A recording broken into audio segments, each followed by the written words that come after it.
sort of at the end of this, I do all of this, and then I continue sitting down to do my work. What is the impact it is leaving on me?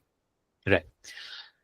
So see, it is so what we see in most common issues, right? Uh, Statistics says that 90% of the people will experience one bout of severe cervical spasm and one very severe low back spasm, right?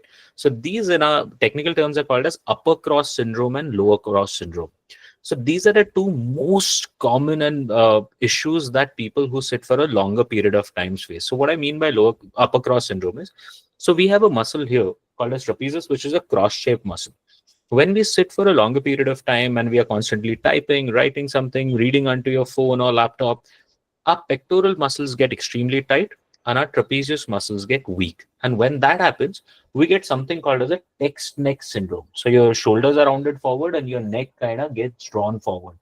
In kids nowadays, you have started seeing this at the age of 12, 13. Most kids have this text neck syndrome, which is a very scary thing. Earlier, we used to see these changes in people after the age of 35, 40. Now that has started happening much younger. Now, when this happens, it restricts everything right from your deep breathing to it, because for your lung volume, your thoracic expansion is important. When your thoracic cavity is not able to expand, even your tidal volumes drops. So it can have a cascading effect. This is called as a upper cross syndrome. So this is one problem that we see.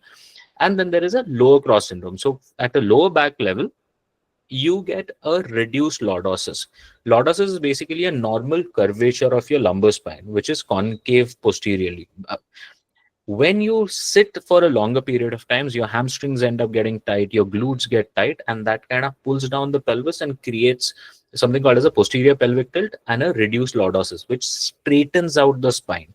And that we are seeing one of the most common reasons why people are developing low back pain. So these are the two most devastating effects that we see of sitting longer term and letting those static forces just marinating your joints without you moving much.